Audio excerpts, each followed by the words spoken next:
We Haitians, you feel me? We Zopound like Haitians and all of that. We was involved in all of that when my family was, and then so happened I guess I inherited the Zo lineage in that aspect. I was born in federal prison in Miami. In the culture, like going to jail is like terrible. It's like a disgrace to your family. You get what I'm saying? But with my mom going to jail as a Haitian woman, it kind of took the blemish off of me because it was like, they didn't really expect much from me. Do you get what I'm saying? When I started going to jail and all of that shit, I guess it was the acceptance of, well, he didn't really get a shot. So I had to create my own shot. Ain't got a moment. When they see you down, there's no they love and all that. Hey everybody, welcome to the Bounce Back Podcast. I'm your host, B. Luke. Very special guest with me today. Came in all the way from Baltimore. So why don't you tell the people your name, where you're from, and a little bit about yourself, bro? Yo, my name 100 Round Kado, man. I rap Massachusetts, New England as a whole, Boston, of course. 100 Round Kado, man, the godfather of New England, man. I'm over here with my man B. Luke, man, getting busy, getting ready to do what we got to do best, man. That's it, man. I'm proud of you, brother. I appreciate that. So, I mean, for the people that might not know, maybe they were tuned in a long time ago. You went by another name and everything as well. Just talk a little bit about, like, what was up with the change? A lot of people know me from Framingham, and, like, when I was in Framingham, I went by Ricky Grams, but I got my name in Atlanta, and then when I moved back from Atlanta after going to jail or whatever, I came back as that moniker. And at the time I was living in Framingham. I moved back to Framingham because I moved to Framingham when I first moved from Brooklyn, New York to Massachusetts. They didn't have nobody out there at the time. Like, there was nobody with no talent. It was nothing. Like, niggas wasn't putting it on. Niggas wasn't doing nothing. Like, so I became the spark. But eventually Framingham started hating me too, because they was like, well, you're not from here either, so you can't rep us, and because you don't fuck with us. Well, fuck all that. But they used to call me Ricky Grams and shit. If you know anything about it, that's what they used to call me. And I changed my name because I went through a change of finding out who I really was and shit. You know what I'm saying? Absolutely. Streets gave me Ricky Grams. My grandfather gave me Kado, so I went by that. And then how I got 100 Round Kado was in 2017. I was at the 444 tour with Vic Mensa, who's my son's godfather. And that's the day, like, I met Hove, Beyonce, and I walked him to the stage. I was there with Malik Yusuf and all that. And he had my tape at the time. It had a song on there called 100 Round Kado. And he heard the tape and he texted me after, and he was like, why don't you just go by 100 Round Kado? And I got bagged up right after. So when I got locked up, that's when I started No Attempts in the joint. And then that's when I started going by 100 Round Kado and rebranded as a whole. Okay. Let's talk a little bit about, like, the early life, man. So you said, I mean, you talk about Brooklyn, Framingham. Where were you born at, I guess? And where were, like, your first, few years? And talk a little bit about that too. I was born in federal prison in Miami. So my mom went to jail for a certain situation. My sister's father, which was her man at the time, he got 30. We Haitians, you feel me? We Zopound like Haitians and all of that. We was involved in all of that when my family was, and then so happened I guess I inherited the Zo lineage in that aspect. From there I moved to Freeport, Bahamas with my maternal grandmother, and then from there I had a problem with my legs when I was younger, so I had to relearn how to walk because my legs was like bow-legged and shit like that. So my aunt and my grandfather came and got me from the Bahamas, and they moved me to Brooklyn, New York, where we stayed at. By the time I went to Brooklyn, I was 2 years old. So I was living in Brooklyn from 2 years old to 9 years old. I lived in Brooklyn, and then I moved to Framingham. Okay. And then from 9 years old to 13, I lived in Framingham. I did partial elementary, and then I did my full middle schools. So I did from 3rd grade to 8th grade. So those 5 years is when I lived in Framingham, and then I moved to Atlanta. Okay. So when I moved to Atlanta, I came home because I had got bagged when I was 11, 2002, September 11, 2002. Wow. So when I got bagged, I got arrested in chorus class with the weapon on me and all types of shit, whatever.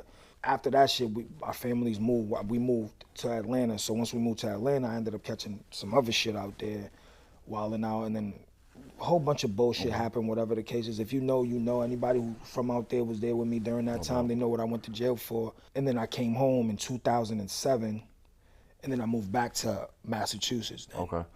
So you were born in federal prison, right? Like, okay, talk a little bit about, like, how long was your mom in there? When did she get out? Was she able to be a part of your life? I met my mom in 2000, the year 2000. And after the year 2000, my life kind of went to shit after me and her. So she was better off not even introducing herself. You know what I'm saying? So boom, back to what I was saying. After Atlanta, I moved back to Framingham. I lived in Framingham for like a year or two, and then I moved to I lived in Salem, I lived in Lynn, I lived in Brockton, I lived in Peabody, I lived in Beverly, I lived in New Hampshire. I was in Maine for a long time. I lived in Chicago. I lived in LA. Then I moved back to Florida. And then now I live in Maryland. Okay.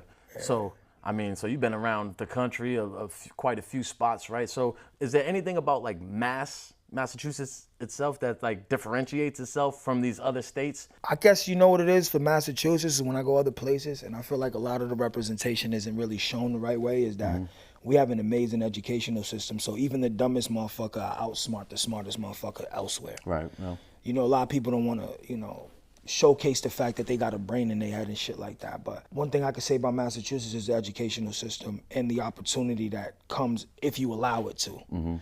You have to kind of like chase your opportunities. Like I don't like when motherfuckers be like, oh, I'm a felon, I can't get a job. Like that shit, that's some outdated bullshit that you just don't want to work. Just say that, you know what I'm saying? But as far as Massachusetts, I've lived so many places I've never been able to call nowhere home. I'm definitely a nomad. When it comes to Massachusetts, I'll say this, moving to Baltimore, I have to snap out of it sometimes because I forget that I'm in Baltimore because it looks like Massachusetts. But Maryland and, Massachusetts is one of the first 13 colonies, so like it would similarly actually match as far as landscape and, architecture and things like that. Outside of that, I say we have the toughest white boys in the country. No doubt. I think that's all I can say about like Mass. I love Mass. I love anywhere I'm at. I don't really have like a specific space that I like. Like right now, I love living in Maryland. Yeah. You know what I'm saying? So wherever I go, there I am and shit. But I could say that we got the toughest white boys, period. Right. That's what's up though. So talk a little bit about like moving around so much, right? Like what's school like for you, bro? Like what's going on in school? How are your grades? Are you getting in trouble? Yeah, I've been getting in trouble. I'm getting locked up in school, doing all of that, going to school in jail, going to alternative schools in Georgia, going to alternative schools out here. If it wasn't, there's a special shout out to Miss Ann Lamb, because she ran the alternative program in Framingham. She told me if I pass the MCAS, I don't got to go to school no more. So I'm a year younger than anybody that's in my grade, and a year younger than the people that was a year under me, and I'm also a year under than the people. So I graduated school 2 years early, technically speaking. Okay. So I stopped going to school 2 years early. I graduated with class 08, but I stopped going to school in 2007 after I passed the MCAS. So I got my high school diploma through Ann Lamb, and she helped a lot of us get that. You know what I'm saying? A lot of the kids from like a lot of people I know from Boston, it's because we went to school at that alternative school because they was going over there to get their graduations and all that shit. So that's another, like that's that. Okay. So. Okay. So mom's is locked up, right? When you're moving around, who's mainly raising you? You know what I mean? You said you met your mom and it wasn't like y'all didn't click like that. So who's like raising you? My grandparents raised me. My grandfather, my grandmother. My grandmother was 71 years old, 19. She was 71 years older than me. My grandfather was 60 years older than me. So I was raised as an equal to, I guess, like my aunts and my uncles. You know what I'm saying? So therefore, I didn't necessarily have like I had parental guidance. I didn't have parental supervision, if you will. You get what I'm saying? Because I can get away with damn near anything. Plus, I'm Haitian, so like there's a language barrier when it comes to school calling. Like the school of calling, I'd pick up the phone. Right. And I'd be like, yo, he can't understand you, my nigga. So like, you ain't getting through. So I used to get through with a lot of shit. And they used to let me get away with murder, literally. So every culture is different, right? Every culture has like some positives and some negatives and everything like that. So talk about like what are some things that you think you got from growing up under a Haitian culture that you might not have got maybe if you were just growing up under just strictly American or whatever, some positive things? I wasn't able to adopt the slave mentality that African Americans were forced to. You know what I mean? I never was able to connect myself to it. So it's not that I didn't sympathize or anything like that. It just wasn't part of my existence, and I didn't live like that. I speak 4 different languages. So like, I grew up where like I watched my people come from a third world country. I came from a third world country, and they just made it happen. They didn't really have any excuses. English wasn't a barrier. They getting a license wasn't a barrier. Whether we lived in that apartment where everybody was at in Brooklyn, on St. Paul's, and then we moved to finally get a house. And the reason why we got the house and moved to Massachusetts wasn't because it was like we was grinding towards that. What happened was my grandmother got into a car accident and came up on some bread, and she spent that whole bread on that house for us. Wow. So we could have somewhere to grow up safer and all of that stuff like that. And that kind of ended up veering off into its own course because everything happened anyways, you know what I'm trying to say? But Absolutely. they did the best that they could, and they barely could speak English, you know what I'm saying? So like I look at that and I admire that as like there's no excuses. Absolutely. So what about as far as siblings, brothers and sisters? I mean, who else are you growing up with? I got two blood sisters. They have a different father. I got my own father, and then I had an older brother, but he got killed when he was a baby before we was born. Oh wow. Yeah, so I don't even know his name, put it like that. Damn. So like that was like, yeah. That's like one of those trauma blotches that you just kind of like erase in your mind so you don't have to deal with the memory. Okay. Or because it doesn't really affect you like personally until you realize it later on and make your own connections. Gotcha. So you had mentioned your grandparents raising you. What was the situation with dad? I mean, what was that? Well, my mom is the reason why me and my dad wasn't as tight as we was, because I met my father in 2000. My dad was the man, real good dude, man. He used to get money. He was the same type of nigga as my sister's father. So like Miami, Florida, 80s, 90s, 70s. You know what I'm saying? Yeah. Like you know what they was all doing out there. Oh, yeah. So my Big white girl era, definitely. Yeah, my father was one of them. You feel what I'm saying? And they was doing it at a different type of level and shit. So he died in 2009 and shit, and I never got to see him again. But I love him to death, and like I don't have no type of gripe against him, other than the fact that he let my mom win that argument with him. You know what I'm saying? He let her come in the way of our relationship. But you know, I was young at the time. I was only 10 when I first met him. So do you think, you like being born in prison, right, in federal prison, do you think like part of your story, like it was almost an inevitability of you going to jail yourself? Do you feel like it was stacked that way, or do you feel like you played somewhat of a role in that? Or like, because I'm sure like more likely than not than other people's situations that's where that like life leads. Not everybody, you know what I mean? There are other exceptions, but the numbers are the numbers, you know what I mean? So do you think that like growing up that it was not like if, but when I get locked up type of deal, and it wasn't like I feel like most people like outside of our little like subculture, like jail bad, you know what I mean? Like that's a place you never want. Oh my God, only that's like, you know what I Haitians mean? Like too, though. That's how we Haitians normalize it. I feel like. Do you think it was inevitable for you looking back?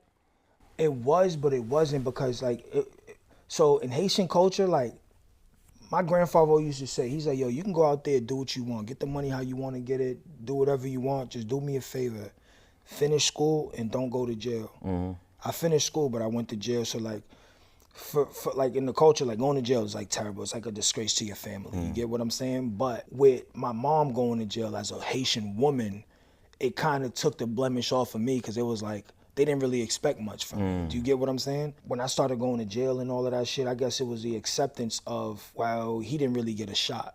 So I had to create my own shot, because that means that y'all basically, y'all canceled me out. Like y'all already set me off. Y'all already made that the thing that was finna happen to me. But before I met my mother, as a kid, I always wanted to be like a doctor and shit. Wow. Like I love reading books. I love reading books till this day. I was reading that since 2 years old. Nice. So I always excelled. Like school was always easy. I just have behavior issues.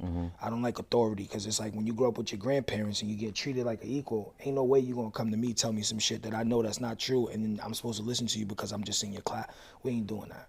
So that was that. But yeah, as far as everybody else, but it wasn't until I realized that's what they wanted, that I didn't want to give it to them, you know? But another thing that I can say on the positive side, which is, it's bittersweet, it's funny that every time I go to jail, I get a rebirth. And I was born in jail, so I feel like, symbiotically, that it has to do with that as well. Yeah. You get what I'm saying? I felt like in utero, I was dealing with things that my mom was dealing with. Cause she almost died giving birth to me. They had to pull me out with like with forceps and shit like that when I was born and shit. So I almost died and shit. And I always say, cause me and my mom don't got the best relationship, but if she didn't go to jail, I wouldn't have been born. And I'd be the only son she has now because the first son died. Yeah. Do you get what I'm saying? So like there was like multiple different versions of obligations on me, and I kind of had to choose which obligations would I be willing to fulfill and I'd be able to consistently fulfill throughout my life. So for the first, like, I got arrested the first time at 11. I've been in the system for 24 years now. Crazy. So, and I'm still fighting the case. You get what I'm saying? So I attribute that to me needing discipline. My grandfather, my grandmother's no longer here, that they're keeping me like structured so that I don't lose sight of what I'm supposed to do and what I'm supposed to go through. Because what you go through doesn't necessarily stagnate you or stop you from going to the next level if you don't let it. You get what I'm saying? So for me, it was just like, I already tatted my face. I already did all of this shit. I'm already a felon. I've already been written off. So let me write another version of the story so that y'all can have something better to read. You get what I'm saying? Absolutely. So you said you had graduated high school, right? Okay, so what was the plan after that? At this point, you just fully entrenched in the streets, and I'm gonna be like the illest. You know what I mean? No, absolutely. Or are you doing music too at this point, or is it more strictly like? I was rapping a little bit, but I was doing more street shit. For me, it's like when I graduated, I remember because I got the diploma and I just passed it. I just gave it to my mother. I don't think I've ever used it. You feel me? I'm using it now because I'm in school for psychology now and shit like that. So I'm trying to get my doctorate in psychology. But I didn't use that motherfucker for nothing. I didn't care about school. I didn't respect school. It wasn't nothing for me to nothing. It's like, it's just not that. Like, outside of that, like the grandmother that I'm talking about is not my maternal grandmother. My maternal grandmother is the one that lives in Bahamas. So when I used to live in the Bahamas, she used to sell everything, no matter what it was. That's what they do, you know what I'm saying? We call it comes.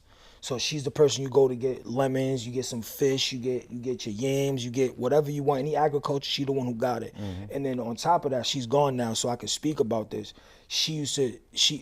Bahamas used to be a passageway for me. So you go from Haiti to the Bahamas, and the Bahamas to America, because you don't need a passport to get here. Okay, yeah, because you get what I'm saying? So she used to doctor everybody's paperwork to get everybody in the country.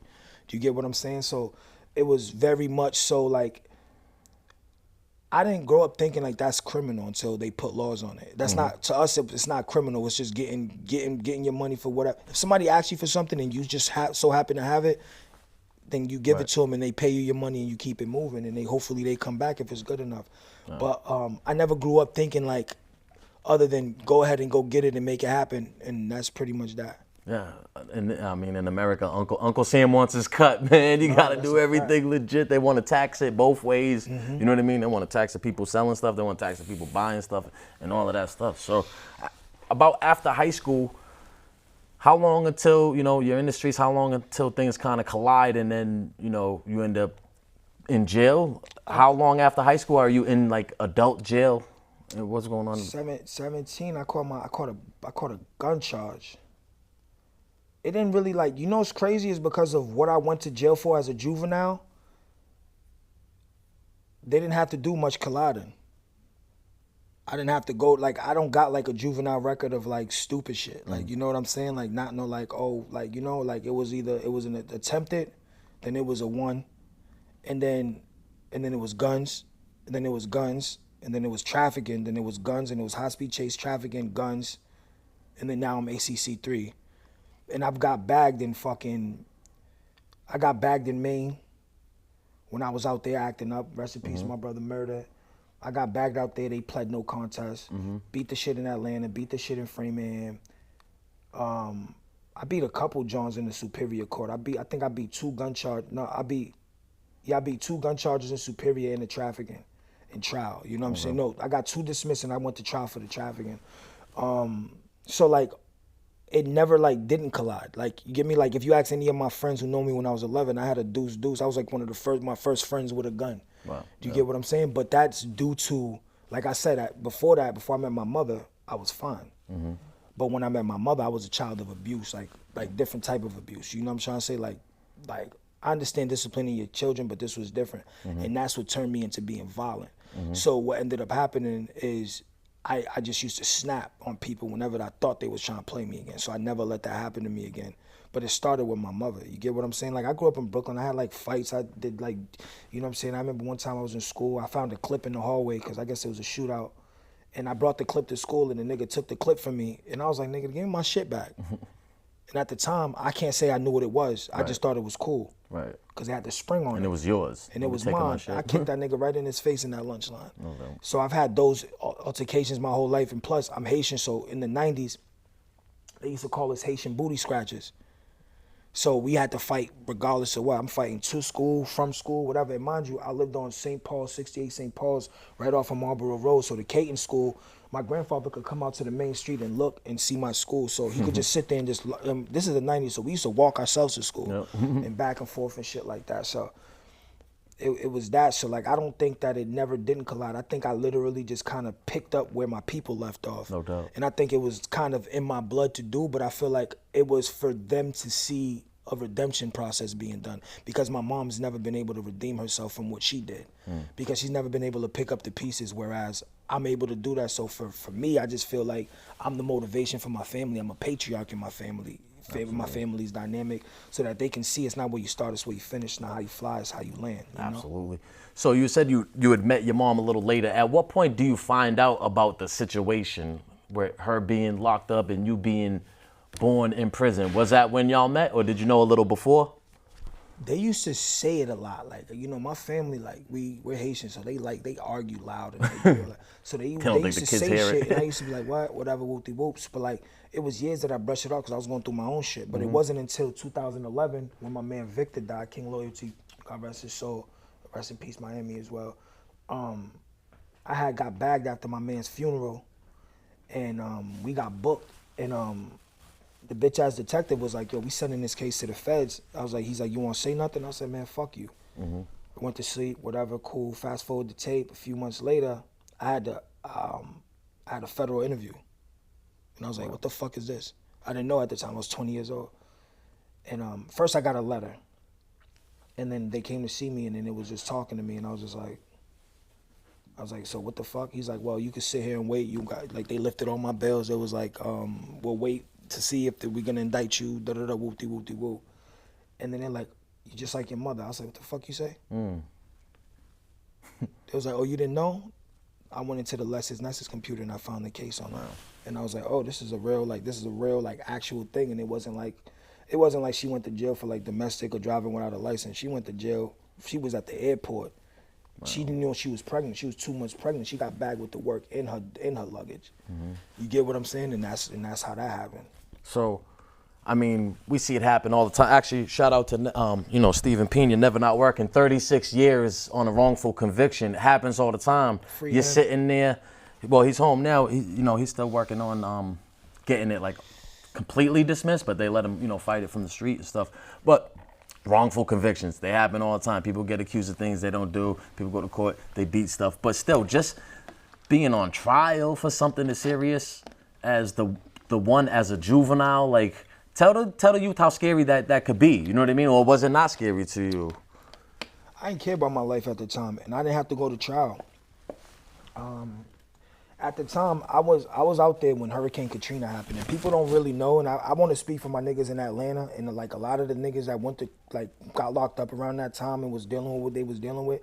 See, what happened was when Hurricane Katrina happened, when they washed up all of those people's shit, all of them people moved to Georgia, Texas. Houston was a bit, yeah, that's Texas. Yep. They all moved to they moved to everything closer, right? But with the good people came the bad people. And anybody who knows about that, this is like around the BMF times, 2004, 2005, 2006, 2007. Them niggas had Atlanta fucked up. Them niggas is animals, bro. Them niggas is like a different level of like spilling shit, and they just lost everything. So they was out there acting a black fool. So my case was a self-defense situation. You get me? I got shot 3 times. So that case, to be clear, that case was in Atlanta? That's what, yeah, that's what happened. Okay. Yeah, it happened. Yeah, it happened in Atlanta and shit. So back then it was a lot. There was a different level of how the law was ran. It was like really wild, wild west and shit. And like you had all these niggas coming into different spaces. Like motherfuckers wasn't charging people for shit. They wasn't. They was like, Well, if they said it, if you had enough witnesses, the cops wouldn't do the paperwork. And especially if you go into like these rural towns and shit like that, where they already have like their own. You give me like the sheriff that went to high school and they know the real small towns. It's like those small towns and shit like that. When those things happen, it's like it happened all the time at that time. And Atlanta has a really good self-defense law, so it always happens. So that's stand your ground state. I take it is like Florida. Do you think you? No, it's not stand your ground. It's just heavy self-defense. Stand your ground is if somebody step on your lawn, you can just shoot them. Wow. Yeah, stand your ground is if you get on my property, you cross the gun line, boss. Where Atlanta, like if you get shot and the person like dies after you got shot, you don't get charged. Okay. You know what I'm saying? You got to deal with whatever process or whatever the case is and how that goes and shit. But during that time, it was just like a very dark and gloomy time. I was depressed. I was suicidal. I just didn't care. I didn't really know myself. I was in like awkward teen stage. You feel me? I was shorter than everybody. I didn't really have, you get what I'm saying? So like I had to like consistently like prove myself over and over and over again. And it's like I'm in another state, another school, new people. And I'm just like, at that point, I just kind of reverted back to myself. So honestly, when I was locked up, I kind of took that time, and that's when I became a rapper. I was like, I'll just write what I feel down, and then I'll go from there. So what was the motivation or what was the inspiration behind that? Was it a particular moment that you seen something that you maybe decided to write something and someone gave you positive feedback? It was listening to T.I., Jeezy, Player Fly, Zero. Like my favorite rappers are really down south rappers. People don't know that. I rap like up north because I'm an up north nigga too, but I live half my life up there, half my life down south. But my favorite rappers are from down south. My number one favorite rapper though is Shine, always gonna be. I don't know why, but it always. What motivated me was I just wanted to sound like them. I wanted to get on the beats like that and sound as confident and feel good about myself like that. You know what I'm trying to say? And I think that's what it was. And I used to just sit there and write. I remember when I got out and I was at alternative school, waiting to transition, trying to, you know what I'm saying? Before I moved back, I would just write raps all day long. Like I'd fill up a notebook, I'd fill up a notebook like probably within a week or so, but I'd write like 2-3 verses a day and all that, because we had to get chaperoned, had metal detectors at the door. We couldn't go to the bathroom ourselves. It was like a group thing. It was like all of that. So we always was in the classroom all day, unless we went to gym and shit like that. And I'm not a gym nigga, so I used to always write. And then after that, it's just like I slowly got better. I just slowly just got better and better and better because I understood what I was trying to say. But I feel like with me now, it's like I feel like I get lost in the translation. For one, I get lost in the translation because I don't have a hometown. So I would never have a home sound. So I would have to create whatever it is that you listen to. So I have to allow you to come into my world to understand why the music sounds like this, opposed to why it doesn't sound like one way and why my songs don't ever sound the same. It's because of my influence at down south. It's my best influence, plus my cultural influence as far as being Haitian and Dominican. I speak languages, so I could rap in Creole. I could rap in English. You get me? I could write some lyrics in Spanish and shit like that. But like, it's just like all of those things mixed in one is what you get when it come to me and shit, you know? Absolutely. So when you're in there writing, right, is this something that, are you getting a lot of like stuff out? Like you've been through a lot. You getting a lot of stuff out on paper that, you know how it is like in jail, prison and stuff, you know, you got to have this tough, you know, got to keep it on 24/7, the tough guy, the whole, you know what I mean? And not really open up. You might find a person or two that you could really, really talk to, but do you feel like that was like a way to express yourself? Yeah. And like, what did that mean to you at that time, being where you was at? It just made me a schizophrenic on paper.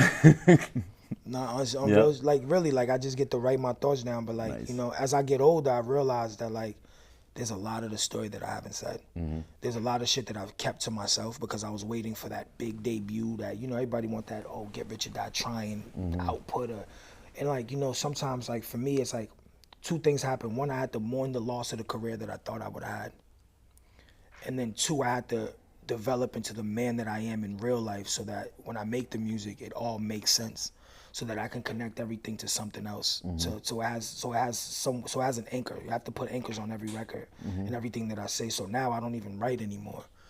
I just get in there and I just make the music as it goes on and shit. But like with this next album, I'm gonna go back and I'm gonna sit down and write, and that's what I've been doing. I've been writing it, and it's been coming out more structured and more like anybody could understand what I'm saying, opposed to like I could say some fly shit and make you, oh my God, he said this, but like being able to everyone's get gonna back get to like the roots of like what I'm trying to say and what I'm trying to convey as far as like a real message and like not necessarily what I went through, but like where I'm at right now. Because a lot of people, we in jail all the time. Niggas in jail have a war story for every fucking thing. We all got them, right? But there's not many motherfuckers you in jail and you hear them say a war story and they have like the ending of it. The story never ends with them. You get what I'm saying? So for me, it's like my story ended. And I think I left a really, really good mark in the streets as far as like resume and like not snitching on nobody, as far as like, you know, standing up on my own and people knowing that I'm not from one place and everywhere somebody go, they see me, they're like, oh, he's by himself, he's this. I'm one of the only artists that invited everybody to his house, address and all that while I was on house arrest.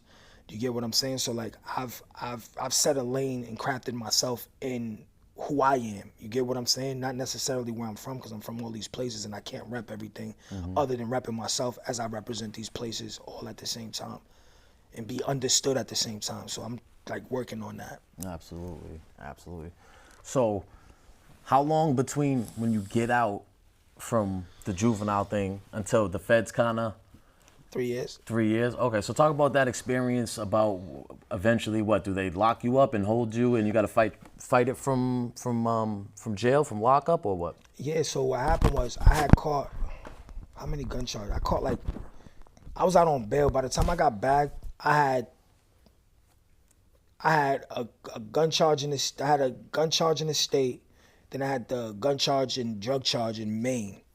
I beat the case in Maine, and when they pled no contest, I felt funny about it.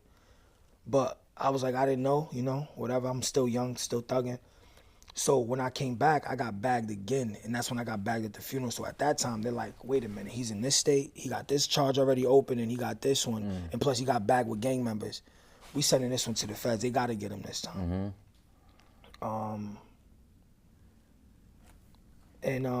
Through the grace of voodoo, I was able to come up from under that. And then when I came home, I ended up fucking up again like 2 months later, and I caught a trafficking like literally 2 months later, and it was all due to technicality because I guess I had a open driving on a suspended license fine. But when I went to court and we found out the feds wasn't coming to get me that day, they never cleared any warrants that I had while I was incarcerated for that 10 months. So when I came home, I thought I was fine. But then if you look at you'll see the art, whatever, it doesn't matter. But there was a big ass fight that broke out, right? This niggas got stabbed up and all types of wild shit or whatever the case is. And when the police ran up on me, they was like, what's your name? I said, nigga, you know my name. He's like, oh, that's Ricky Grams. All right, back, all right. So I walked back in the building. Them dumbass niggas really typed in Ricky Grams in the computer, and they called the station. It's like, yo, what's Ricky Grams' real name? When they found out, they said I had a warrant, but I was sitting in the hallway because my man had to go to the hospital. And I was sitting in there and I had to work in my pocket. So I got bagged right there, like on spot with the shit on me and everything. Yeah. But I had a warrant, so they had probable cause to search me and everything. So when I got that shit, I was just like, it just looked so bad because I just had this whole Free Ricky Grams campaign t-shirts and all that. And like, I was just back locked up just like that. Man. So like I said, people wrote me off a long time ago. Like, I'm not supposed to be here. So that was that. Like, I was very back to back. And then once I caught that shit, I bailed out. I was out on bail for like three years before I went to trial. But in that meantime of that trial shit, I was wilding. I was getting into speed chases. I was fucking driving cars through intersections.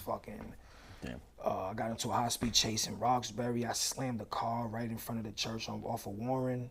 Wrapped that bitch around a tree. Damn. Fucking all types of shit. So by the time, and then I had the traffic and shit, so I still had probation over there. So by the time all of that shit wrapped up, I had owed the state like 46 months.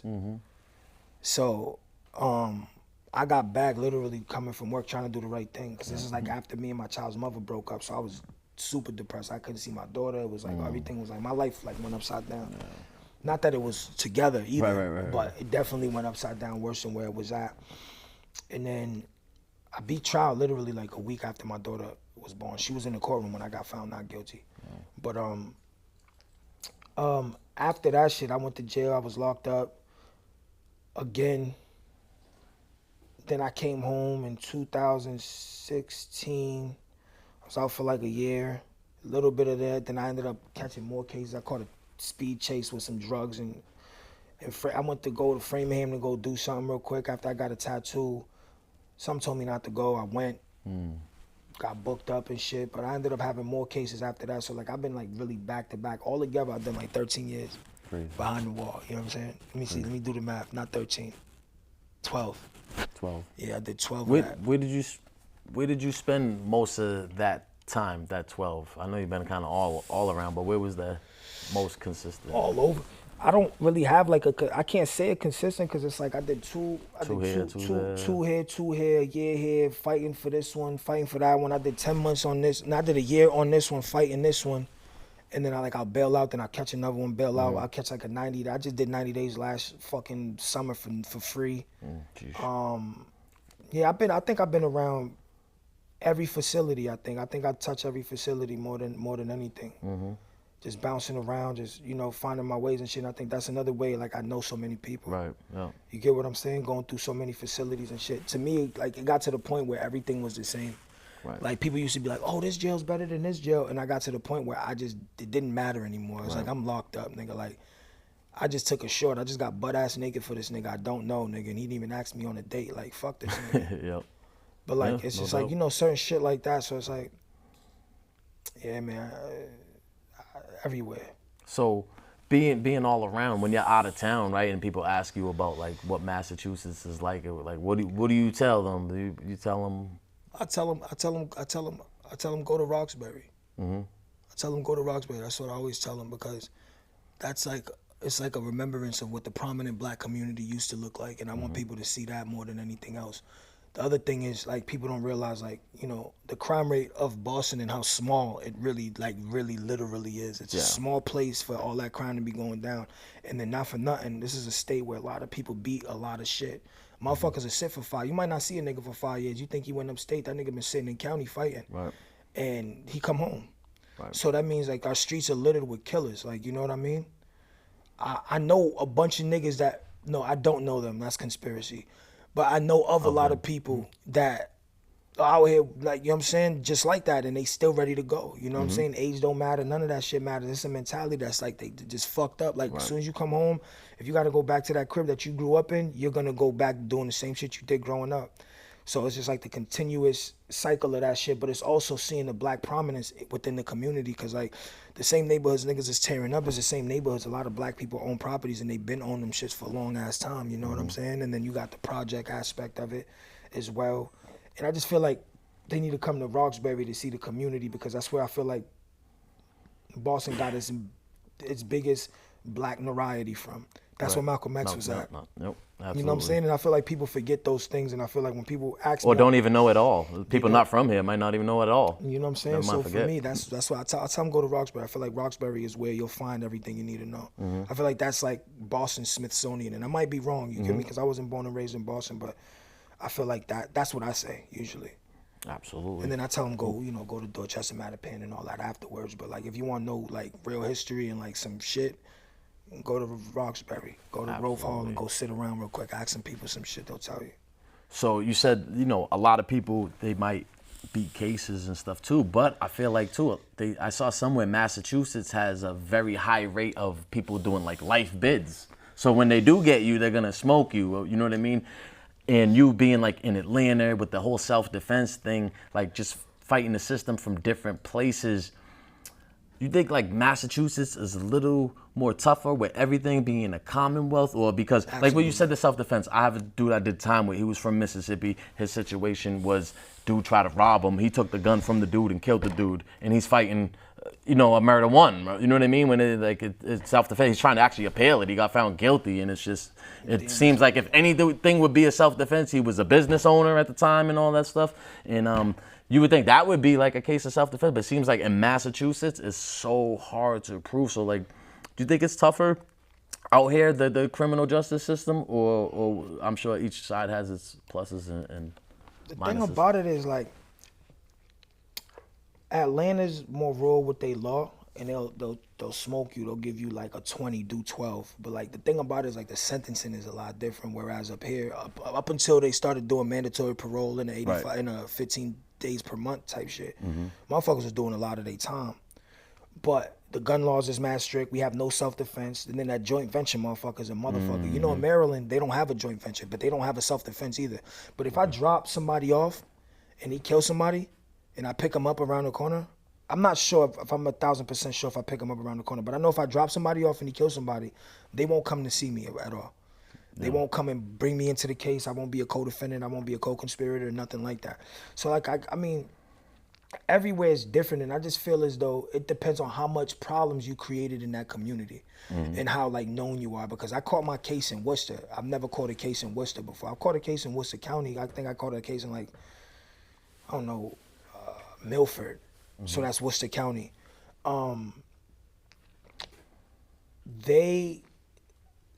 If you're like from Worcester, if you're like a Kilby or Prof Street, somebody or whatever, known gang member, they're gonna fry you. Right. They're not even gonna help you. They're gonna give you a lawyer that's working with them, and then they're gonna fry you. You get what I'm saying? But if you're not a person of like interest, I guess you would say, depending on where you get arrested at, I think, I'm not gonna say you'll be fine, but I just feel like you have a little bit better chances because there's no history with the police, so there's no hatred there. Do you get what I'm saying? Absolutely. So it's the same thing with like anybody getting bagged in the city, like in Boston or Cambridge for purpose. Like I used to be locked up in Cambridge all the time. You know what I'm saying? That was That was a good spot. That was for jail. For jail, it was definitely a great. Waiters and shit. It was a great spot, great spot. That's when you used to get canteen. Like you had to go get your canteen, go pick it up. And shit. Order it. And you can get a loaf of bread and shit. So like I feel as though like every place got their own shit. But my thing is, the main law is the law that you follow, which in the situation you create between you and God. Like if you know you're doing wrong, you know inevitably something's gonna happen. How bad it happens is up to you for real. Do you get what I'm saying? Because we all get signs, we all get warnings, we all know. Everybody got locked up. Everybody in this room been locked up before? Right? You know that feeling we get when you get locked up and you wake up in the police station and all you think about is, damn, if I took a left instead of a right, if I stayed inside instead of go out, I should have left it at home. I wish I didn't go bang that last jug. I wish I didn't get mad enough to go kill this nigga. All of those things. That last moment, it's always that one moment. So I just feel like everybody got to like take advantage of that moment and realize like, regardless of what, they're building one law. If you notice, like, they're not holding. There's no more 52A. There's no more like you ain't. Even if you were fed, you staying in the county with niggas. Everybody, it's like a worldwide jail. Everything is the same. If you notice, it doesn't take nothing to get federally indicted these days. Crazy. You get if RICO's coming like a dime a dozen. Like a RICO's a bag of rice at this point. They RICOing everything. That's crazy. You get what I'm saying? So just for clarification, with your federal thing, you beat your federal case, or Absolutely. did you end up doing? Okay. So you're one of probably the few people that quote unquote beat the feds, right? I was one of the youngest in 2011 to do it. Yeah, and I didn't even beat him because I don't even think I beat him. I just say it because it sounds flying. Right. But I just got lucky. Yeah. You get what I'm saying? They because I had a good lawyer at the time too. So like he was like, yo, if you're gonna come and get him because by the time we go to court, they're gonna let him go or whatever the case is. So whatever. So that was that. So I thought I was gonna get bagged by them when I caught the traffic and shit right after. So I was sitting in there, I was like, damn, they about to come and get me. So I was calling everybody, come bail me out, come bail me out, come bail me out.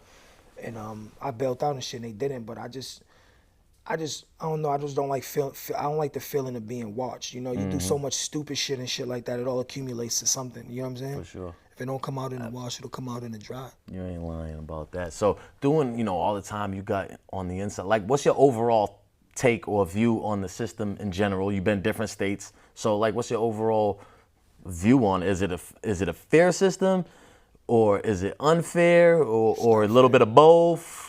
It's not fair, and I'm realizing that it's more than just not fair. It's not fair as far as legality, because a lot of the court system, they knew the law, they don't know the law. Like a lot of these new judges don't know that it's a federal, like it's a law that if police chase me, I can run as a black man. That's a federal law. That's legal. Like you get what I'm saying? So, I feel like people just get railroaded in between the fucking legal jargon and all of the words that they use and how they try to place this, and then you got the lawyer in your ear. Well, if you take it now, you've been down 7 months, you'll be back in 5 months. You already fucked up and downtrodden. All you want to do now is just go back to the crib. Go back, unfortunately, the crib, back to your cell and get back comfortable and shit. Because, they make the fucking ride so miserable. They drag shit. They do this, they do that. You got to deal with lock-ins. You got to deal with going to the box. You got to deal with niggas that you don't like coming to the unit. You got to deal with all types of shit. So after all of that mental warfare that they play on you, bro, by the time a motherfucker go to court, they be like, yo, just give me what you can get so I can get the fuck out of here. At least I have an end goal. Because you said something earlier. Let me start getting good time, too. Yeah, let me start getting good time. Let me get some programs in me. Let me do that. Let me get some visitation. Let me see my family. Let let me move out this jail. This county shit is chips. Like, that's what they doing. So I knew when they did that shit, when they took the 52A out and they had them state niggas in the joint, in the county, and them niggas was losing it. And you could watch them, everybody losing it. I thought I was getting 52A last. I told you, like, off air, you know what I mean? I got out 2011 from my state bid, went back 2008. I thought I was getting 52A. Then I realized I wasn't. I thought I was going to be, like, on a block in Billerica with all 52A. Nope, not like that at all, a bunch of young kids. Yeah, that had no idea about how to do time or anything like that, or even just basic respect. Yeah, disrespectful. Don't learn the hard way about respect. Late at night.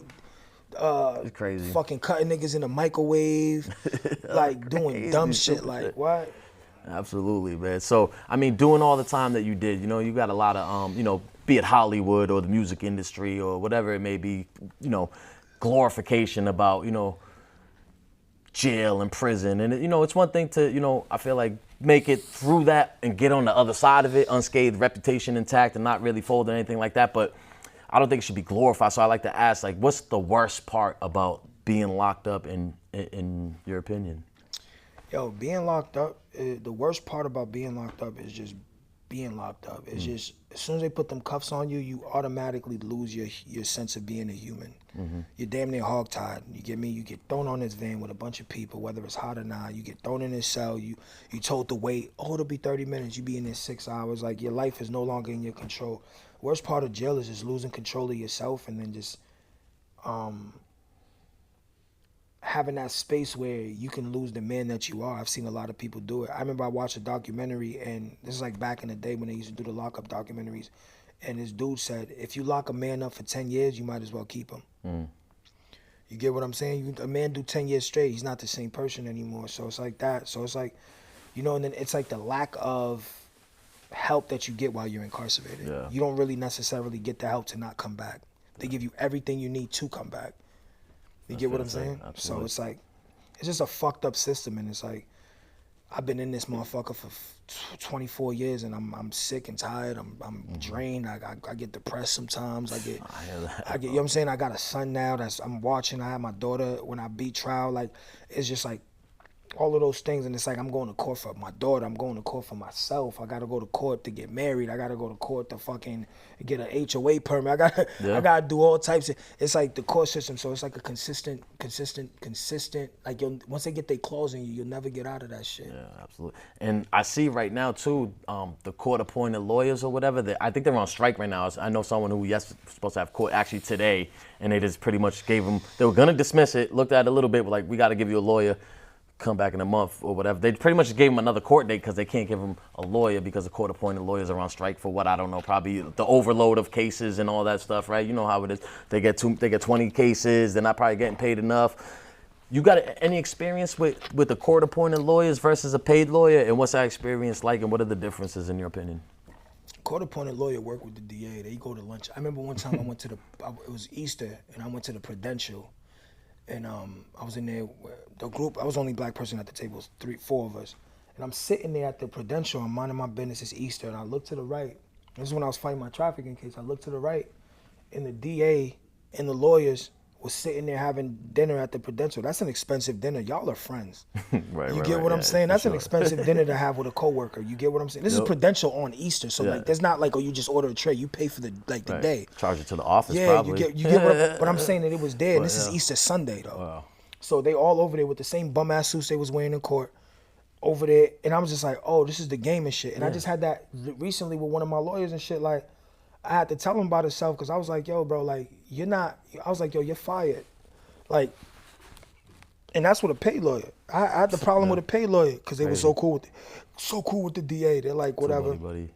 Yeah, so I've dealt with it on all platforms, all like different sides and shit. Like even with family lawyers and like going to child support court. I went to child support court with no lawyer, and this one had a lawyer. I didn't have a lawyer, but it's my first time in court. I've never been in this courthouse and didn't know how to get around nothing, and they tried to lock me up. I broke 6 benches in that courthouse and ran out the back of that motherfucker on dead dogs. Over child support, they try to lock you up? I just came home. That's crazy. Literally 2 weeks before, I was like, I'm not going back to jail. I'm not sitting in jail talking about I'm in here for the fucking child support 30 days. Me, nigga, nah, I don't go to jail for shit like that. Save me for a felony, nigga. No disrespect. But Yeah, I ran up out that courthouse. I haven't been back since, but I'm fighting now to get my daughter back. But like I've dealt with that on that side. I dealt with it on everything. Like even when I caught that case, when I went to jail and I got violated on all my cases, the motherfucker pulled me over in a private sector. And when I went to court, the judge was like, "Oh, did he get arrested on a private street? We don't know if it's a private." I was like, "That's a private street." They're like, "Oh, well, it doesn't matter." Boop. And I was just like, "Yo, what?" Crazy. You get me? So it's just like it depends on the judge. It depends on your luck. It depends on your lawyer. It depends on your financial. It depends on how much you're actually studying your case, because you have more time to fight your case than your lawyer do. Right. And then we got I hate, a lot of, women judges and stuff too. Hormones might play a part. You never know. A lot of things are like not in your hand. You know what I mean? It's never in our hands. Being men too, like we get the shit under the stick. But I've realized, I've been watching a lot of women been getting fucked over right now too. They've been getting locked up a lot. These bitches is killing their kids. They killing their fucking boyfriends. Boyfriends killing the kids. The girl. The world's going mad, man. Absolutely. I mean, it seems like nowadays, like they talk about epidemics and stuff. It seems like mental health is a real big epidemic going on, and especially with like being in prison and stuff. Is that something that, like, how do you deal with that, the mental health side of things? I know you had mentioned being depressed and suicidal and all that stuff before. Like, how do you manage that now? Is music a big part of being an outlet? What kind of things do you do to manage? Music used to be a big outlet. Music now is a good therapy, because I do it like I'm at home. I got my studio in my house and shit. But honestly, like I still battle with this shit. You know what I'm saying? I have survivor's remorse. I got guilt trips. I got certain dates of the year that I just don't feel good. I got certain times that I'll do something and like I'll fuck up and I'll be so hard on myself. And I'll tell somebody what I'm going through, and because of where I've made it to in my life, it's like what I'm going through don't matter, but what I have don't matter at that moment either. So I battle with that shit every day. So like for me, I just kind of I give it up to God, you know what I'm saying? Them days that I don't feel good, I just kind of turn off from the world and I don't do nothing. I just kind of just sit in quiet. I'll talk to myself. I'll meditate. I'll work out.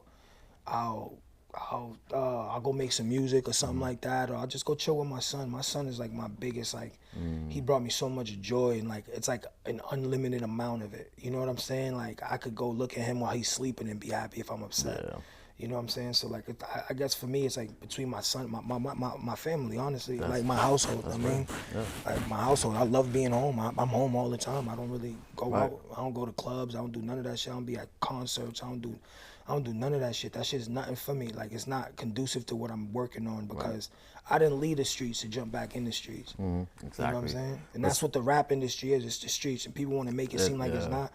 It's the streets, bro. So why do you think like the music industry is big, but this seems to be like a predominantly rap thing with like the streets for the most part? What do you think that is? Do you think just people coming from different environments who are rappers for the most part?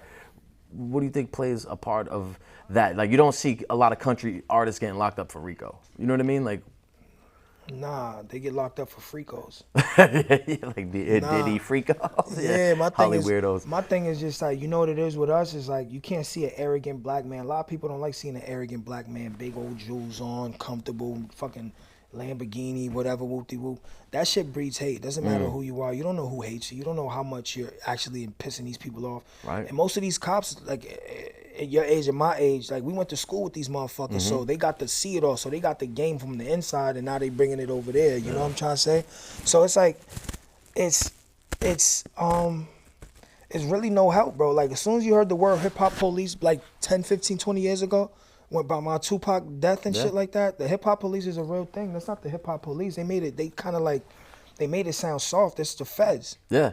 It seems like once they got all like the mafia guys and the terrorists, who now they after the rappers for some reason. Like yeah, because those are the people with the power and the influence within the community. You know what I'm saying? So they're gonna attack the head, and then let everything else fall under it. You get what I'm saying? But what they're doing is, they're doing it now at the point where the rappers is coming home from jail, and it's become like, I mean, it's not now. It's always been.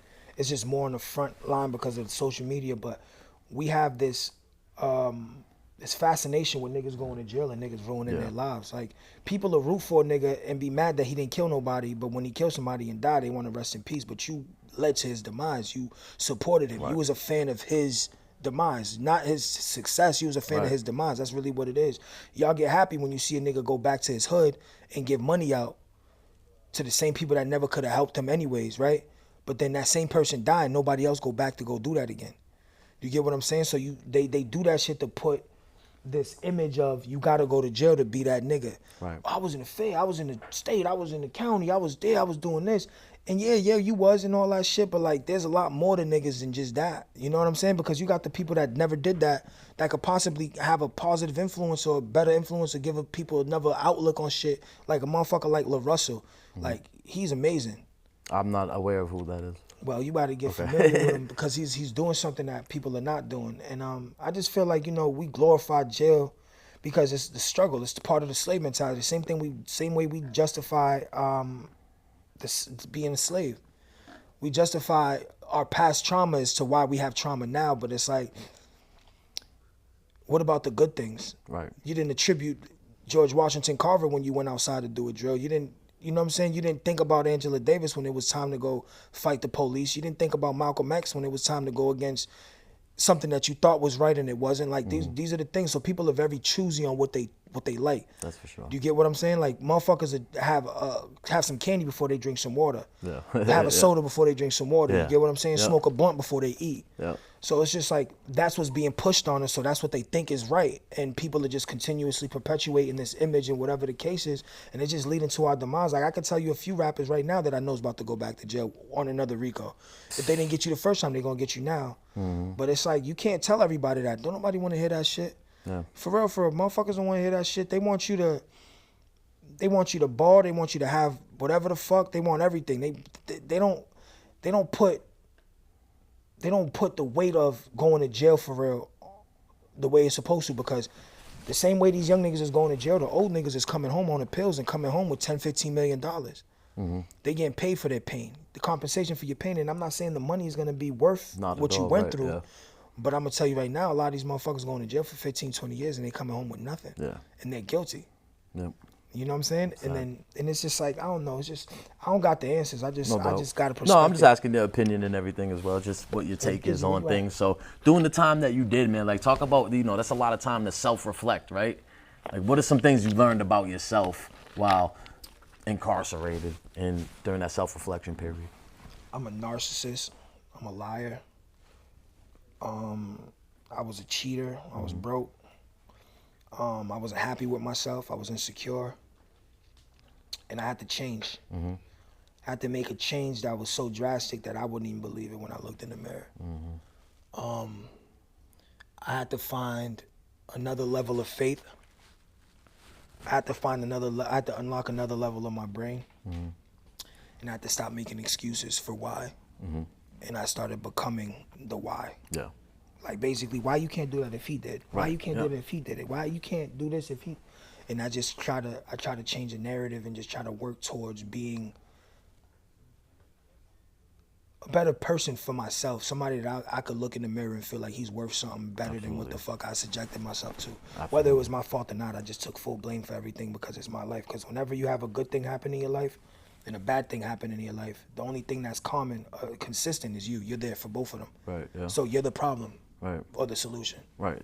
All you can choose how you react to it. You know what I mean? Once things are done, it's done. And you had mentioned some things you had learned about yourself, but was there any positive things that you learned off yourself that you could build off of to try to change and be a better person, like you were talking about, that you noticed, like, okay, I do have this, I'm loyal, I'm this, I'm that. Any positive things you learned? Yeah, I learned that I'm extremely smart. My IQ is like not regular for where I come from. I'm handsome. I'm a go-getter. I love hard. I'm very hospitable. I'm a good father. When they told me I wasn't for them years, I'm a good father. I'm a good friend. I'm a good brother. And I'm consistently working on myself. So like I have very good discipline. And I'm very analytic. And I know how to put something together. Like I could put a bunch of people together that I wasn't supposed to be. I know how to organize. I know how to cook. Nice. I know how to rap my ass off. Absolutely. And I know that, and I learned that I'm an amazing businessman. You know what I mean? Like through my nonprofit, through my book program with Vic Mensa, through just being able to go somewhere. I've been to Harvard twice speaking. Nice. Being able to go somewhere where nobody knows me and I'm able to connect with them. Like when I went to jail last year, I got locked up in Baltimore, so I was in jail with them Baltimore niggas, and I had them niggas in there praying and crying. You know what I'm saying? And these are the guys, you know. And I seen that I had a light in me that I needed to share with the world and shit. You know what I mean? So I kind of took that and used that to kind of formulate what I was doing. Even though when nobody knew what I was doing, I knew what I was doing, and I was like, let me just get to this point, and then I'll start talking to you guys about what happened. Absolutely. So at what point do you realize your potential, your talent, and what you have with that? And like you might have something with this moving forward and start to take things a little bit more seriously compared to, like we were saying, you were more street at one point, in the streets more than you were dedicated to the actual music. What was that in jail, in prison? When I caught this ACC right here. The one you're fighting now? Right now, yeah. When I caught this case, I didn't know I was facing that much time until the next morning. I'm sorry. Until the next morning, and then when I got locked up, I was like, you know what? I gotta fix this right now. So I was incarcerated. Vic Mensa started sending me a bunch of books, and that helped my developmental process mentally. Wow. And that's when I realized what I had to offer and what I wasn't giving the world and what I was keeping from myself. You know what I mean? Cause I feel like as soon as I got into the streets, all I wanted to be was a kingpin. Like I just worked my ass off to do that. Like I was just like, I just want to be the nigga who just has it all the time and do whatever. And when I realized that, once I made a certain amount of money, but I kept going back to jail. So I just consistently go to jail, and I'd just be like in a better spot than I was last time. But I'd be back in jail, so like I'm clearly not doing the right thing. So once I realized that, I said, let me work on myself. Let me get rid of these women, because I had a woman problem. Yeah. Never been faithful ever. Do you think that goes back to the whole mom kind of situation? You know, they always want to say we got mom issues and stuff. Or do you think that's related at all to that situation? Or what do you think it was the addiction with the women? My grandfather was a player, like, you know what I'm saying? So I seen it. All my fucking uncles got like multiple kids with different baby mothers and shit. So like a woman is like, no disrespect to women, but like I never had a problem getting no female. So for me, it's like when you don't have a problem getting no female, you got all of this extra aggression to just put into the streets. So what I did with that was I eliminated the females. If it's not a problem, then you have extra energy. And if you're not in the streets, you have all your energy now. So let's put this 100% that you just accumulated and put it into something worth your while. I didn't know what it was going to be, but when I came home, I did a freestyle. The day I came home, and I went viral that day, boom. And I kind of catapulted into everything else, and then that's the one from the car, right? Yeah. So I did. So as soon as I got that, I did that. Then it was like God was like, you got to get ready to work. Shortly after that, I said, I was home for like a few months, and then I was like, I dropped my mixtape, Never Lost a Gunfight, allegedly.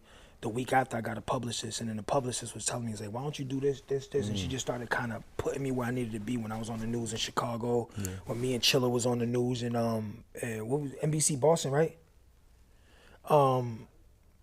And then when I was on the news again in NECN for Positive Influence, things like that. But then, you know, at the beginning, I tell you the truth is that at first it was like I had my nonprofit before, but it was like I was using it to make myself look better in the courts because I was trying to get my bracelet off.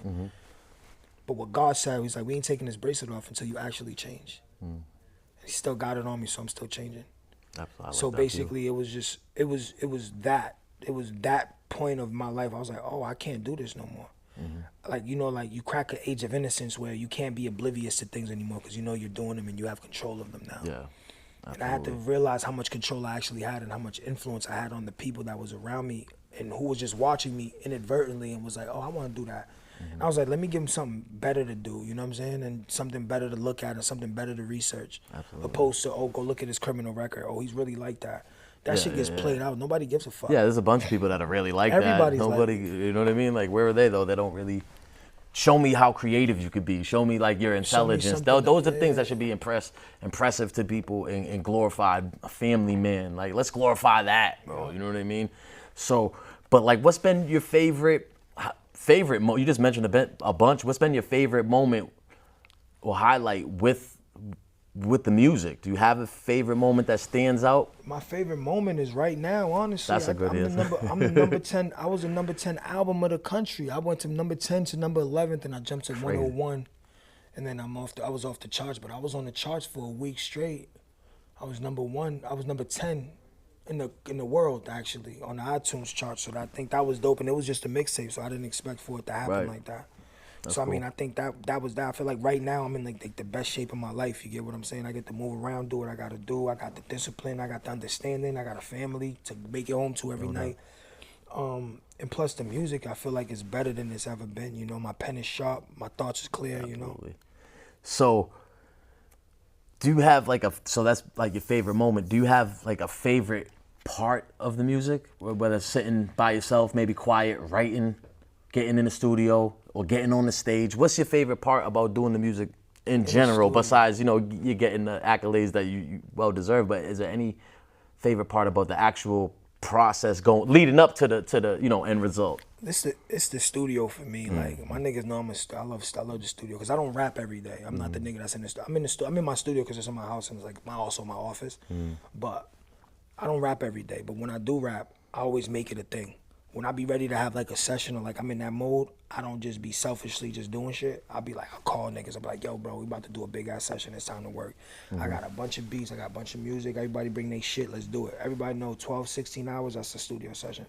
We come, we drink, we eat, we have fun, we have a good time. So that's like my favorite part, the creative process. Like I could be in somebody else's session and just have a good time watching them create. Absolutely. As long as they're not trash. Did you have any, I guess, poor experiences that you might have like learned from in the music game? Because, you know, I feel like there's no losses, just lessons. Even if it was a bad experience, you could, you know, gain knowledge. I feel like, and not to throw anyone specific under the I don't like the industry, to be honest.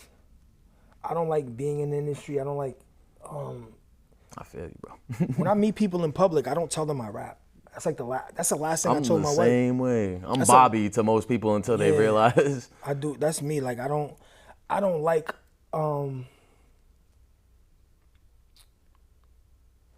don't like the consistent having to tap dance and make it about me every day. You know what I'm saying? Like when I go somewhere, if somebody walk up on me like, yo, let me hear a verse, I'm gonna look at you crazy because I'm like, bro, like we're at TGI Fridays, my nigga. You know what I'm saying? Time and a Like, place. it's just like a time and a place. So like I don't like the accessibility to your life and the public perception of everything because they don't know nothing.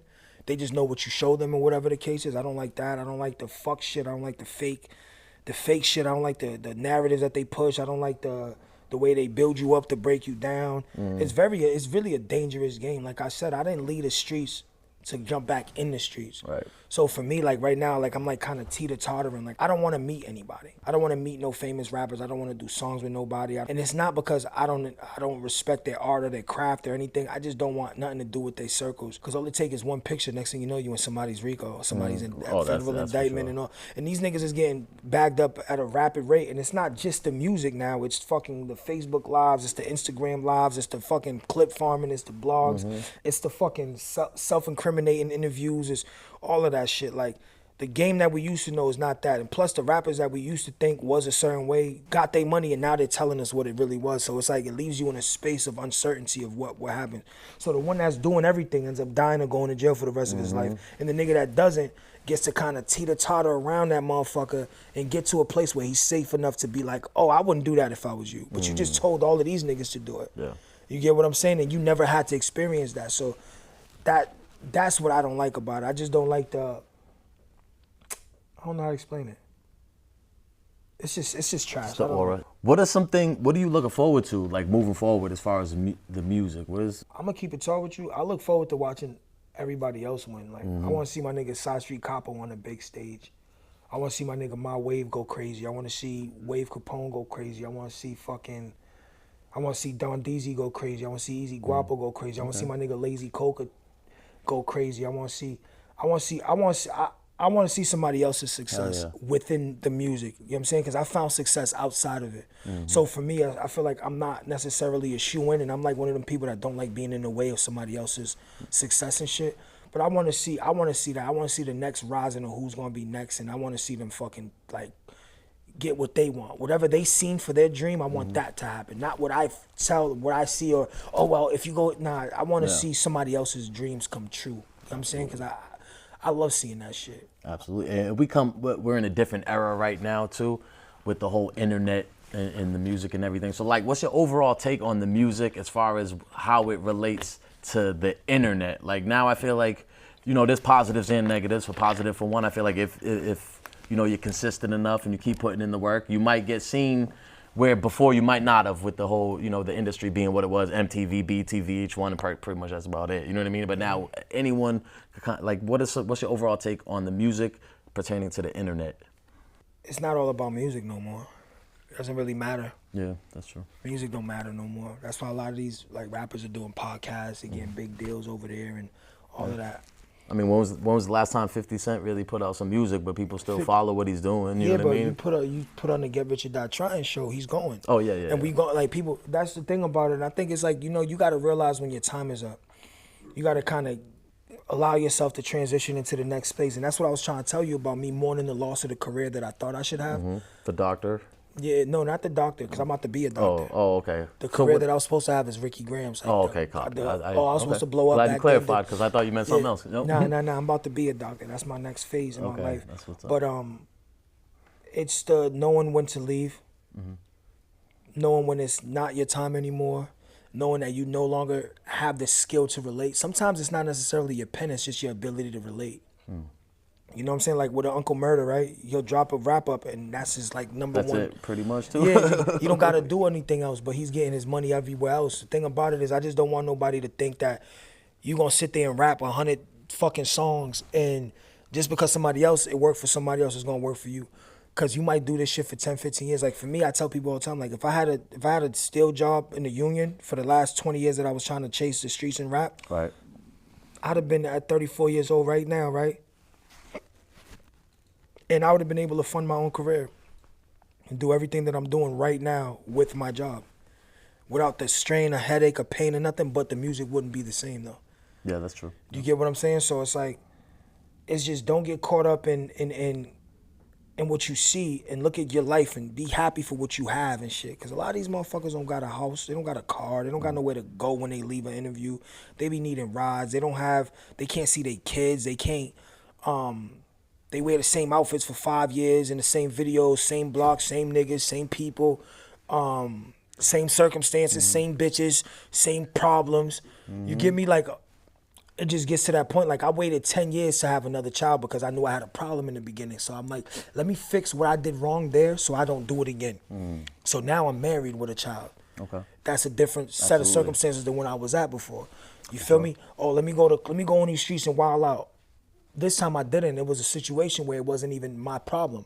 But I just ended up being the person that ended up catching the brunt of the force. But the case looks exactly like that. Right. So it's just learning those things, but allowing yourself to go through the phases and actually stop trying to skip steps because eventually you're going to stumble. You get me? Niggas going to start noticing that somebody going to take your chain and realize it's fake. Now you got to go and retract that statement. Now you're going to realize that, oh, you got to retract that statement. You got to do... It's like, stop doing all of that shit and just go do something that actually feels good when you go to sleep at night. A lot of these niggas is sleepless, bro. Yeah. You ever seen these niggas' fingernails, bro? Yellow tips and shit. Niggas smoking road blunts to the end like K2 and shit. Niggas is stressed out and fucked up out here. Like, niggas be depressed, bro. Niggas be, like, you see a video, you think it's lit. Like, it's not lit. Them niggas is lying and getting niggas indicted at the same time. Yeah, absolutely. So at what point do we say, nah, bro, that's enough, bro. You go figure out your life and lead this until it's time for you to come out and show niggas success. Because all you talking about is your failures. Right. And that's not a problem. Right. But at what point do you decide that you're gonna pull a parachute? You about to hit the ground, my nigga. Right. You know what I'm saying? So it's like, I just want to show people, like, yo, show people the real shit. A lot of these people out here going out their way to go make 100,000 in one wop because they think that that's everything. But what people don't realize is, like, you might not ever make 100,000 ever again.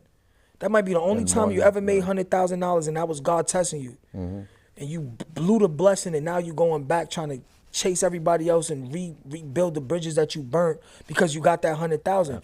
You lost it. It's over with. That money that you got when them POAs came through and all that, that was the only time you was ever gonna see money like that.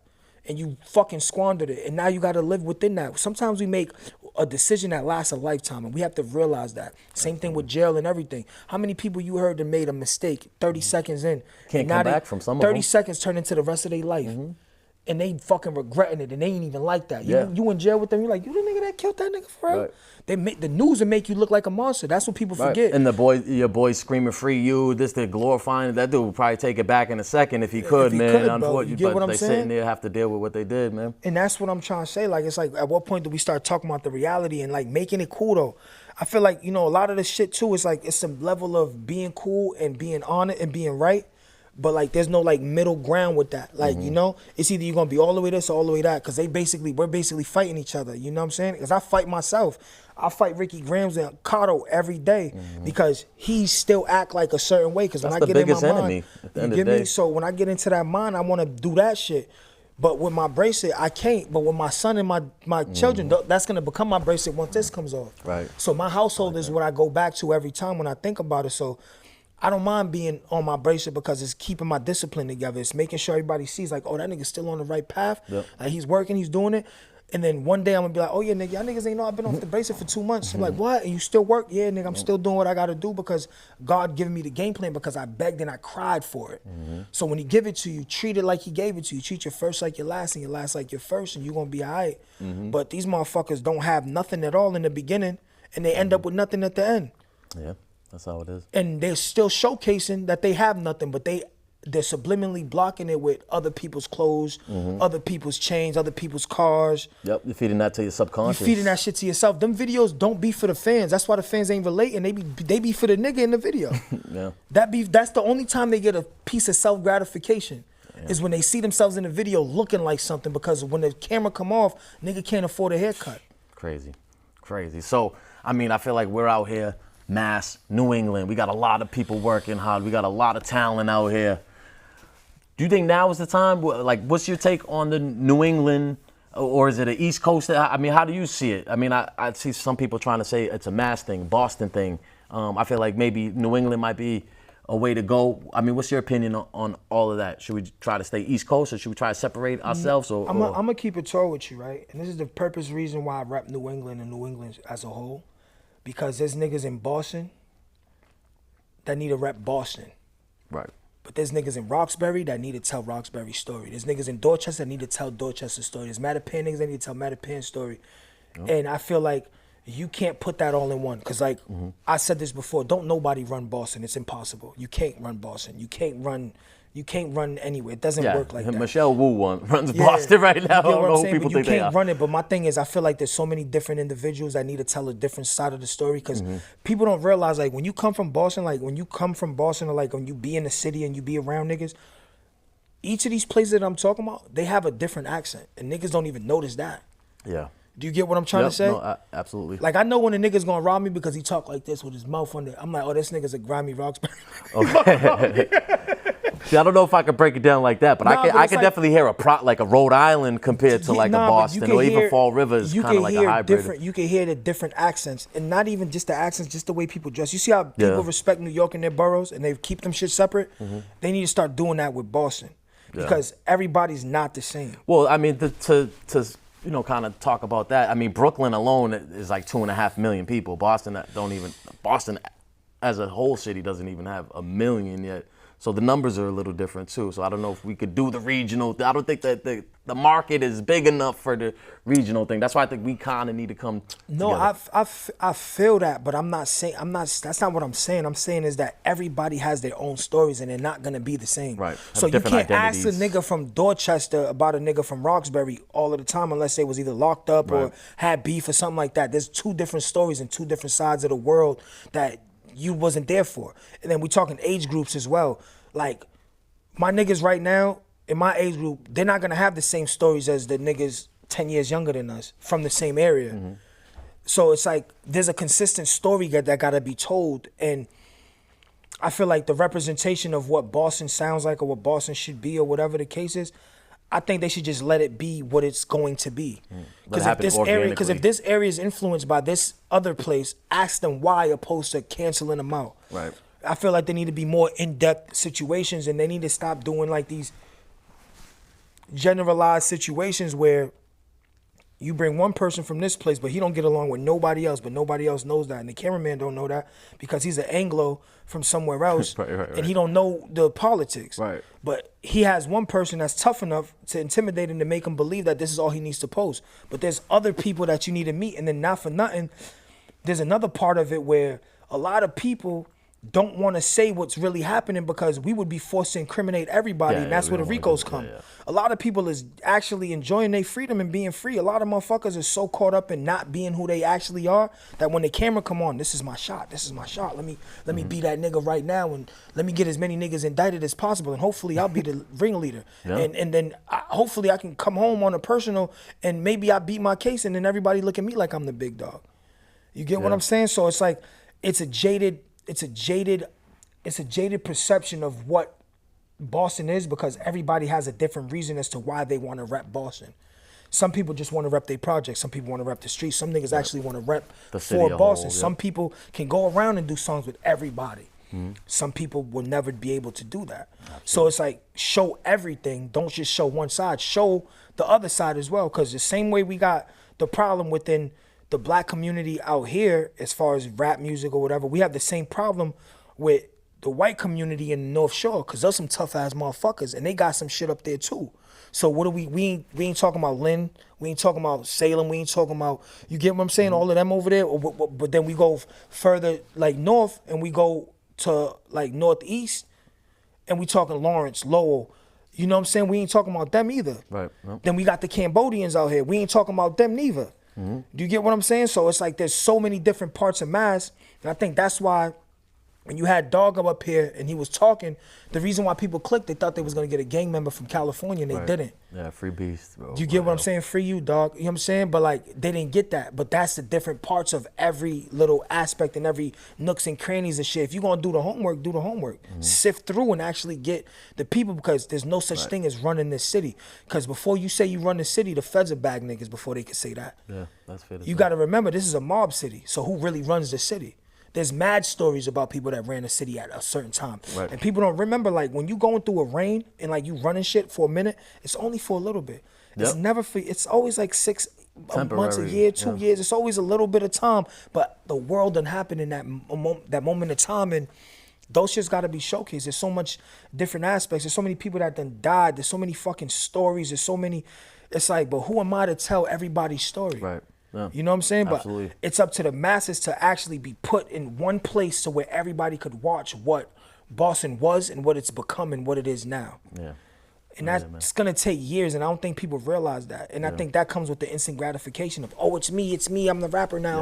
I'm the one that's gonna tell you, I run it, I know all these niggas. No, you don't. Right. You know what I'm saying? Especially not if you got smacked up over there. Like, you don't know them niggas. Crazy. So it's like, you know, it's just absolutely. It's just perception. It's a big part. It's a big part of it. Perception. Yeah, it takes time. Absolutely, bro. So, bro, this has been a great interview. I don't know if you had any closing words for the audience, or maybe something that you wanted to touch on. I did maybe. Yo, matter of fact, I want to bring Gizzy up here. Absolutely. Chizzy up here. I'm loving what I see in the city right now. But for those who don't know me, favorite host G Honcho, represent Talk of the Town, Undeniable Sound, MOR. We do a lot, like you said, we do a lot of podcasting, vendor pop-ups, showcases. Anything regarding the local community, we do it. We actually starting to take our Boston Music Festival on tour now, so we got a few states lined up. But yeah, man, what I'm seeing in the city right now, I'm loving it. Absolutely, I'm loving it. So tell the people where they can find you on social media, bro. At Talk of the Town 617 on all platforms, man. All platforms. All right, so I guess any last words before I let you go, man, for the audience. I wish I had more time with you, but we'll get something worked out. I know we talked before about doing something, so hell yeah. Nah, don't worry. But I know y'all been waiting for, the collab episode to happen. It's gonna come. It's gonna happen. I just have to come through, show face, show some love. Just put a face to the brand. Appreciate and it. Then that's it's what gonna happen. But yeah, last thing, July 12th, content creator game with Charlie Clips. We outside. Look at the Instagram for all information. It's gonna be a movie. All right, G Honcho, B Luke. And this is the Bounce Back Podcast. Remember, it is what it is. What's next is what you make it. On that note, we're out of here. Peace. Bounce back, you got a moment when they see you down.